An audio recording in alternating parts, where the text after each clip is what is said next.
Hello friends, welcome back to my channel. हमने last video में कुछ टॉपिक डिस्कस किए थे जो इम्पोर्टेंट है एज फॉर एचटेट एग्ज़ाम। उन कुछ टॉपिक्स को मैं डिटेल में स्टडी करवा दूंगी। उनमें फर्स्ट टॉपिक से स्टार्ट करते हैं, एलिमेंट्री पार्टिकल्स। मतलब ये वो टॉपिक्स हैं जिनका आपको थोड़ा सा जनरली पता होना चाहिए एचटेट के पॉइंट ऑफ व्यू से। अगर आप कहेंगे कि मैम ये डिटेल में नहीं है, इसमें बहुत पॉइंट्स मिसिंग है या कुछ है, ऐसा कुछ नहीं है। इसमें सिर्फ उतनी डिटेल है जितनी आपको एचटेट के रिगार्डिंग पता होनी चाहिए। ये वीडियो उनके लिए भी यूज़फुल है जिन्हें इस टॉपिक के बारे में पता है, उनकी एक रिवीजन हो जाएगी।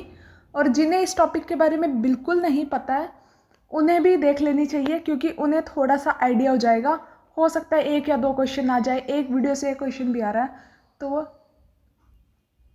सफिशिएंट होता है। स्टार्ट करते हैं हम एलिमेंट्री पार्टिकल से। हमारे एलिमेंट्री पार्टिकल्स हमने दो तरह से डिवाइड किए होते हैं, लेकिन हमें ये पढ़ना है कौन सा, बोसॉन और फर्मिओन्स में डिवाइड किए होते हैं एलिमेंट्री पार्टिकल्स। एलिमेंट्री पार्टिकल्स को बोसॉन और फर्मिओन्स में डिवाइड किया होता है। बोसॉन्स में क्या क्या आते हैं, बोसॉन्स को भी आगे फर्दर डिवाइड किया होता है फोटॉन्स में और ग्रेविटॉन्स में। फोटॉन्स, ग्रेविटॉन्स और पायन, कायंस, मिजॉन्स। बेसिकली ये सब क्या होते हैं, मिजॉन्स होते हैं। ये क्या होते हैं, पाई मिजॉन, के मिजॉन, ईटा मिजॉन, इसको बोलते हैं ईटा। तो यहाँ पर इनके बारे में तो हमें कुछ पढ़ना नहीं है। पायोन्स कितने तरह के होते हैं, तीन तरह के, पॉजिटिव, जीरो, माइनस। कायोन्स चार तरह के होते हैं और ईटा एक ही होता है। उसके बाद फर्मियोन्स को डिवाइड किया होता है फर्दर लेप्टॉन्स और बैरियॉन्स में। लेप्टॉन्स इतने इंपॉर्टेंट नहीं है, बस आपको पता होना चाहिए। लेप्टॉन्स तीन होते हैं, इलेक्ट्रॉन, म्यूऑन, डायोन। बैरियॉन्स भी तीन होते हैं, प्रोटॉन, न्यूट्रॉन, हाइपरॉन्स। आगे हाइपरॉन्स को डिवाइड किया होता है फर्दर। हाइपरॉन्स को चार होता है, ये लैम्डा, सिग्मा, साई को कैस्केड भी बोलते हैं, ओमेगा। इसमें इंपॉर्टेंट क्या है हमारे, एक तो है बैरियॉन्स, बहुत इंपॉर्टेंट है, ये करने ही करने हैं। और एक है हमारे ये भी बहुत इंपॉर्टेंट है। अब हमें ये एलिमेंट्री पार्टिकल्स का आइडिया हो गया। यहाँ पे बस मैंने एक डिवीज़न बता दी, क्लासिफिकेशन बता दिया कैसे हो रहा है। इसके बाद हमें पता क्या क्या होना चाहिए, इनमें कौन से क्वांटम नंबर्स हमें पता होने चाहिए इनके। एक बैरियॉन नंबर, इनका सिंबल, इनका anti particle, charge, isospin, strangeness, ये चीज़ें पता होनी चाहिए। लेप्टॉन नंबर बस पता हो तब भी ठीक है, करना नहीं करना हो तब भी ठीक है। पहले बैरियॉन से स्टार्ट करते हैं। उसमें सबसे पहले आते हैं न्यूट्रॉन, प्रोटॉन। न्यूट्रॉन का, इन सब का बैरियॉन नंबर 1 होएगा क्योंकि ये सब बैरियॉन्स हैं। चार्ज न्यूट्रॉन पे 0 होता है, प्रोटॉन पे 1। आइसोस्पिन कैसे होती है, एक आई होता है, एक आई जेड कॉम्पोनेंट होता है। जो आइसोस्पिन होएगी ना 1/2 होगी यहाँ पे आइसोस्पिन न्यूट्रॉन और प्रोटॉन की। आइसोस्पिन एक तरह से मल्टीप्लिसिटी होती है कि वो कितने हैं अपने ग्रुप के, ये दोनों एक ग्रुप के हैं तो 1/2 आ गया इनके पास। आई जेड होगा विद साइन आ जाएगा न्यूट्रॉन और प्रोटॉन में, एक पॉजिटिव होता है एक नेगेटिव। तो यहाँ पर एक क्या हो गया, -1/2, प्रोटॉन का +1/2। स्ट्रेंजनेस 0 होती है और इनका आइडेंटिटी पार्टिकल ऊपर बार लग जाता है। एक मैंने क्वार्क कॉम्पोजिशन इनकी साथ में लिख दी है सबकी, बाद में जब क्वार्क्स बताऊंगी तो आप देख लेना ये कॉम्पोजिशन कैसे है। नेक्स्ट है लैम्डा। लैम्डा एक ही होता है, उसका चार्ज क्या होता है, 0। आइसोस्पिन, स्पिन सब 0 होती है। स्ट्रेंजनेस उसकी -1 होती है। स्ट्रेंजनेस कहाँ से आती है, एक क्वार्क होता है हमारा S, जिसको बोलते हैं स्ट्रेंज क्वार्क, जिसकी कॉम्पोजिशन में वो होता है, जितने होते हैं उतना उसकी स्ट्रेंजनेस होती है। अगर एक S है तो -1, 2 S है तो -2, 3 S है तो -3। -3 से ऊपर नहीं हो सकती, क्योंकि किसी भी पार्टिकल की कॉम्पोजिशन में 3 क्वार्क से बनती है, 1 2 3। तो 3 ही क्वार्क हो सकते हैं ना, इससे ऊपर क्वार्क ही नहीं हो सकते। उसके बाद सिग्मा। सिग्मा हमारे 3 टाइप के होते हैं, उनका चार्ज ये रहा। उनकी आइसोस्पिन क्या होएगी, 1 1 1, पॉजिटिव की पॉजिटिव, 0 की 0, माइनस की माइनस। स्ट्रेंजनेस इसकी -1 है क्योंकि तीनों के में S S S है। आप स्ट्रेंजनेस याद कर लोगे तब भी आपको याद रह जाएगा उसका strangeness number, sorry quark composition याद कर लोगे तो आपको स्ट्रेंजनेस नंबर याद रहेगा। साई भी दो तरह के होते हैं, इनका ये सब है लिखा हुआ। इनका जो स्ट्रेंजनेस है वो -2 है, और ओमेगा की ये अकेला पार्टिकल है जिसकी स्ट्रेंजनेस -3 होती है। मतलब ये तीनों के तीनों स्ट्रेंज क्वार्क से बना है।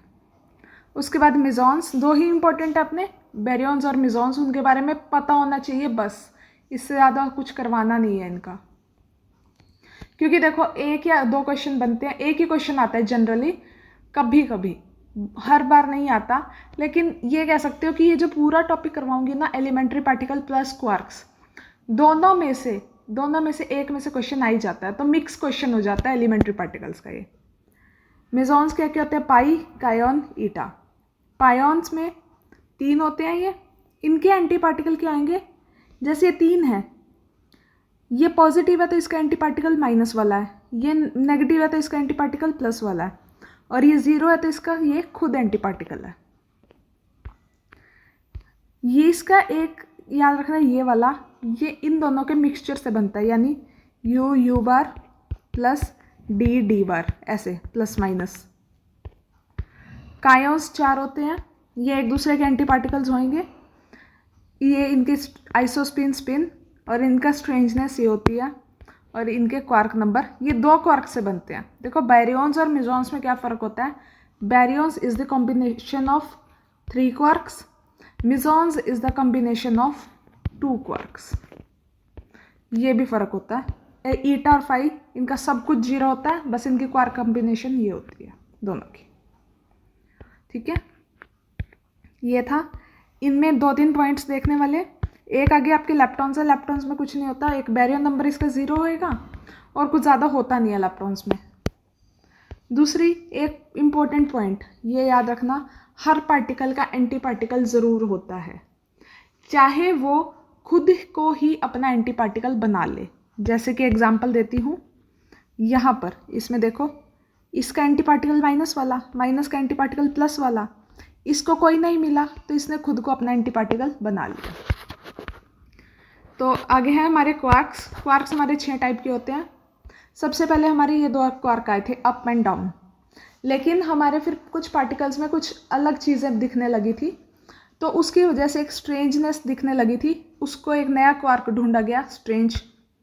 उसके बाद क्वार्क्स में थोड़ा सा और डिफर करने के लिए टॉप बॉटम चार्म ढूंढे गए, ये थोड़ा सा हमारे कलर वगैरह से रिलेटेड होते हैं। कोई भी 2 क्वार्क सेम नहीं होंगे। सपोज किसी पार्टिकल के 3 क्वार्क के कॉम्बिनेशन से बना है, तो वो कभी भी तीनों सिमिलर नहीं होंगे, आइडेंटिकल क्वार्क नहीं होते, हमेशा अलग होंगे। क्वार्क्स में आपको क्या याद रखना है? चार्ज याद रखना है, स्पेशली इन तीनों का। अप का पॉजिटिव होता है 2/3, डाउन और स्ट्रेंज का -1/3, -1/3। बाकी किसी का चार्ज याद रखने की ज़रूरत नहीं है। ज़्यादा क्वार्क कॉम्बिनेशन प्रोटॉन की और न्यूट्रॉन की पूछी जाती है। प्रोटॉन की क्या होगी? UUD। देखो सिंपल भी है, प्रोटॉन का आपको क्या पता करना है? क्वार्क कॉम्बिनेशन, तो इसका चार्ज कितना है? +1। UUD, U का चार्ज क्या होता है? 2/3, U का 2/3, D का -1/3, क्या बन गया? -1। क्योंकि आपके पास ऑप्शंस तो होंगे, ऑप्शंस को चेक करना आसान हो जाता है अगर आपको नहीं पता, तो क्यों अपना 1 मार्क्स वेस्ट किया। न्यूट्रॉन का क्या होता है? UDD, इसका भी चेक करा तो 0 आ गया। और भी किसी का आ जाए तो आप उसमें से चेक कर लेना। पहले तो ये चेक करना कि क्या वो स्ट्रेंज नंबर है। अगर वो स्ट्रेंज नंबर है, उसमें से आप पहले ही स्ट्रेंज वाले टिक करके बाकी कैंसिल आउट कर दोगे। देखो ऑप्शन एलिमिनेट करना हमेशा एक गुड मतलब हमेशा ही एक गुड चीज़ होती है, एक बेटर वे होता है आपका क्वेश्चन अटेम्प्ट करने का। आप जितने क्वेश्चंस एलिमिनेट करोगे उतने चांसेस होंगे कि आपका जो क्वेश्चन है वो ठीक होगा। ठीक है, ये था हमारा न्यूक्लियर फिजिक्स का पार्टिकल फिजिक्स का वो इम्पोर्टेंट टॉपिक जिसके बारे में हमें पता होना चाहिए था। इससे ज़्यादा आप करना चाहो आपकी मर्ज़ी, नहीं करना चाहो तो ये तो ज़रूर कर ही लेना।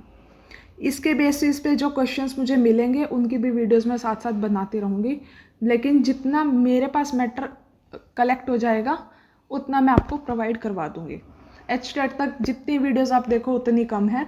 So all the best, prepare करते रहो अपने एग्ज़ाम के लिए। कोई हेल्प चाहिए, कोई क्वेरी हो, do comment and please like, share and subscribe my channel.